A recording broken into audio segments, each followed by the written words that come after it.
Olá pessoal, vamos então iniciar a nossa quarta aula sobre o tema Administração de Recursos Humanos na Logística, ok? Muito bem.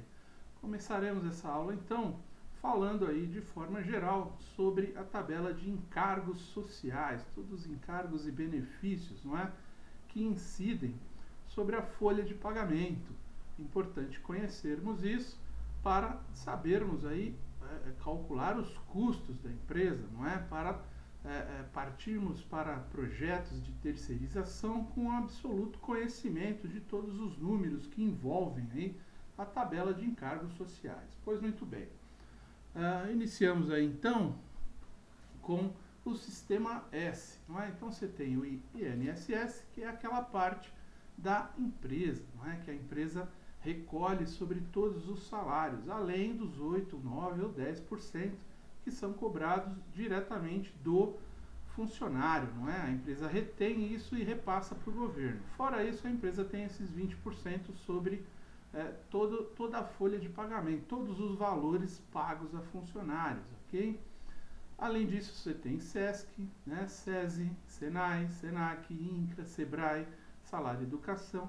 É óbvio que assim, aqui nós estamos colocando todos. Em algum momento, algum tipo de empresa ou outro tipo de empresa, essas coisas variam muito, tá? Nós estamos aqui colocando de forma geral, ok? Como se abordasse todos os itens. Então, todo o somatório do sistema S, aí, tirando o INSS, 5,8%, ok? Seguro acidente de trabalho, né? O SAT, ela também tem uma tabela que vai no máximo até 3%. Em cima do SAT você tem o FAT ainda, né? O SAT é o seguro de acidente de trabalho e o FAT é aquele percentual que é aplicado de 0,5% a 2%, a 2, né? Um 0,5 a 2, que multiplica o valor, né? De acordo com a quantidade de acidentes que acontecem na empresa, tá? O que justifica o controle de acidentes muito de perto, porque é muito caro, né? Isso são impostos que vão multiplicando, quer dizer, se você tem uma tabela de 3%, ela pode chegar a 6%, dependendo do índice de acidentes que sua empresa tem, ok? Isso é bastante, são 3 ou 6% sobre a folha de pagamento da empresa como um todo. Então pensa na logística, se você tem aquela quantidade de funcionário, 500 pessoas, não é? Uma folha de pagamento alta. Se você tiver que pagar todo esse volume em função de ter um índice de acidente muito alto, você com certeza vai encarecer muito os seus processos logísticos, ok? O que pode reduzir produtividade, o que pode reduzir a lucratividade da empresa, ok? Muito bom. Continuando então. Como nós colocamos aqui no título, esse valor total vai chegar a 83%. Estamos apenas desmembrando o total, né, cada um desses itens, o que compõe esses 83%. Então, o FGTS, 8%, né, o depósito mensal que você tem que fazer, que é o fundo de garantia. As férias, né, incluindo aí um terço, né, ou seja, 11,11% sobre isso todo mês, né, esse provisionamento mensal, que são, além das férias, um terço, né? Mais as médias aí. O INSS sobre as férias, o FGTS sobre as férias, o SAT sobre as férias, provisionamento mensal, encargos sobre férias, tudo isso você tem que provisionar mensalmente, como se você estivesse pagando isso mensalmente, ok? O 13º salário e 11,33% de provisionamento, né? Mensal também, sobre o 13º, mais as médias de hora extra sobre o 13º, ok? Então as horas extras também acabam incidindo, quando você vai pagar 13º, você também paga sobre essas horas executadas também, as horas extras executadas. Então, além daqueles pagamentos lá que nós vimos de no mínimo 50% sobre o valor, né, da hora extra, ainda tem essa soma aqui na hora do 13º, ok? Na hora de fazer o provisionamento de 13º e férias, que esses valores podem ainda incidir sobre isso, ok? De caso a caso, depende de caso a caso, estamos aqui generalizando para todos os casos, ok? Continuando a tabela, o INSS sobre o 13º, o SAT sobre o 13º, o FGTS sobre o 13º. Tudo provisionamento mensal também, todos os encargos sobre o 13º. Aí você tem o auxílio doença, 3,18% de provisionamento referente aos 15 primeiros dias, pago pela empresa em caso de afastamento, né? Mais substituição do colaborador por falta ou afastamento. De forma geral, estamos aqui colocando a contratação, vamos dizer assim, como se fôssemos uma empresa terceirizada. Isso aqui caberia, né, essa cobrança desse auxílio doença, ele caberia no caso de reposição de funcionários, a contratação de funcionários temporários, e esses 15 dias que todos os acidentes podem gerar. Isso aqui é um custo médio calculado, ok? A multa de 50% do FGTS, 40% do FGTS, né? Que na verdade é 50%, por quê? 40% para o funcionário e 10% para o governo, tá? Tem mais essa. Você vai também fazer uma média de 12 meses, provisionamento mensal, ok? O aviso prévio, 9%, também provisionamento em 12 meses, mais as médias que compõem o aviso.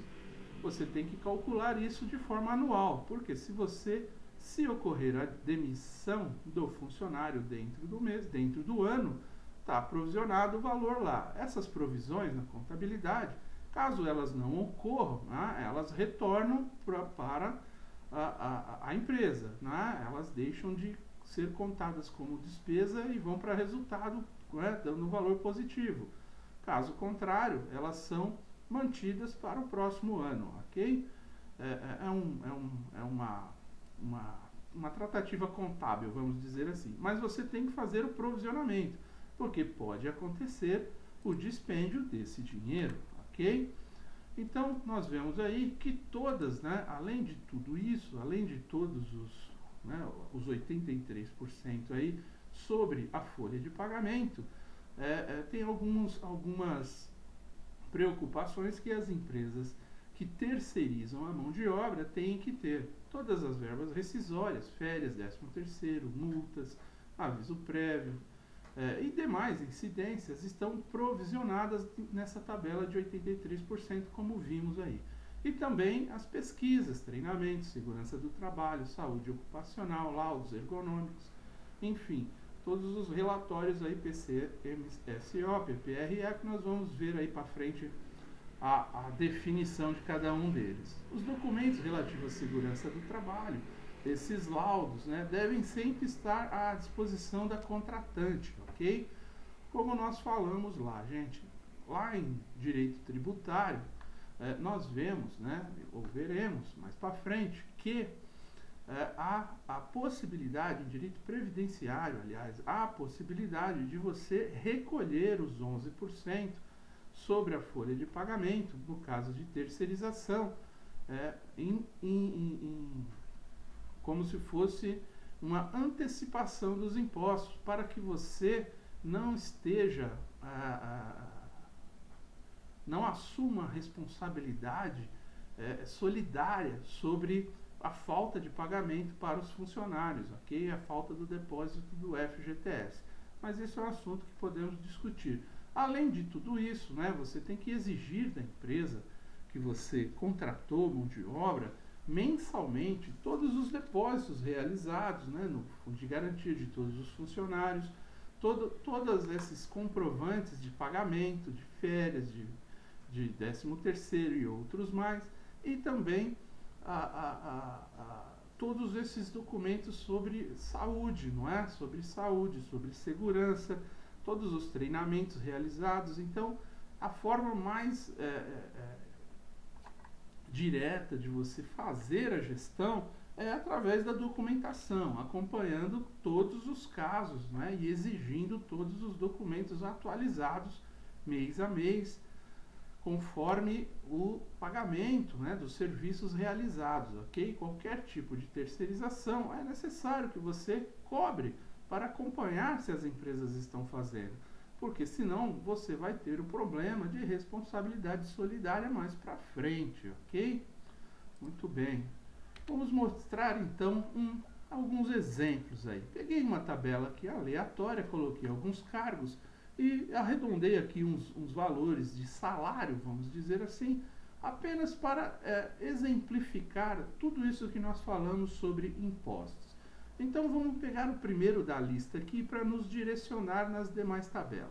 Um auxiliar operacional, não é? Auxiliar lá que trabalha no estoque, né? Um auxiliar comum, tá bem? Sem nenhum tipo de insalubridade, nem periculosidade, nem adicional noturno, por se tratar, né, de um exemplo aí de atuação no dia, ok? De dia. Vamos dizer, supondo que o salário seja aí em torno de 900, o salário no mercado, ok?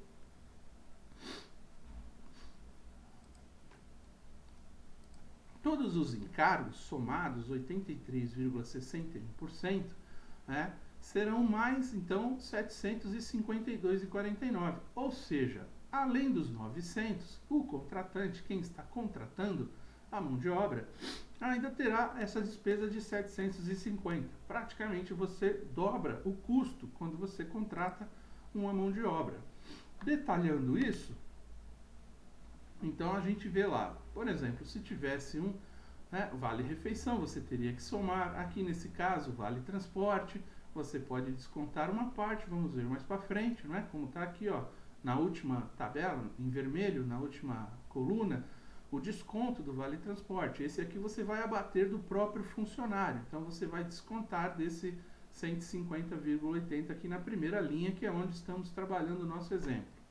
A cesta básica, uniformes e IPIs, né, aquele cálculo que a gente faz de 2 ou 3 trocas durante o ano, a segurança no trabalho, o que você gasta com relatórios, treinamentos, semana de CIPA e outras coisas mais, o convênio médico, né, algum prêmio, se houver prêmio por produtividade ou alguma coisa que o valha, por exemplo, ok? Além do desconto lá do Vale Transporte, tem o desconto do Vale Refeição também, que você também faz do funcionário, que são 3%, ok?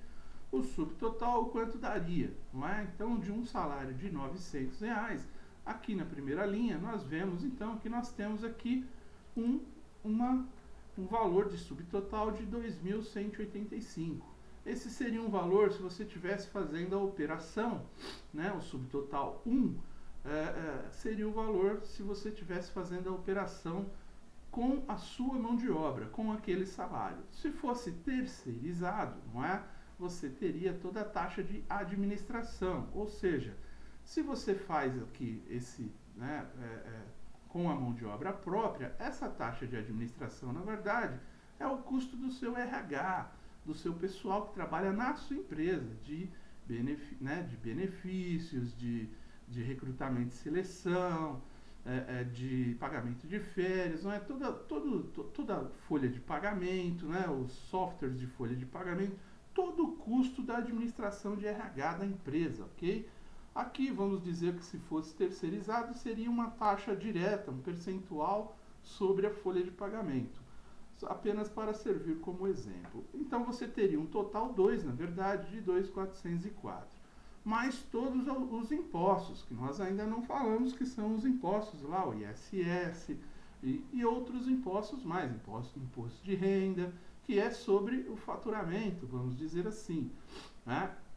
O quanto daria? 2.933,65. Né? Esses impostos eles vão incidir no caso de terceirização, ok? Esse cálculo todo, então, que nós aqui verificamos, toda aquela tabela, todos os índices, é o volume de dinheiro que você tem que pensar quando você pensa num posto de trabalho. Então, todo posto de trabalho ele tem que ser muito bem estudado para quê? Para que a gente possa equalizar esse custo da nossa operação logística da melhor forma possível, ok?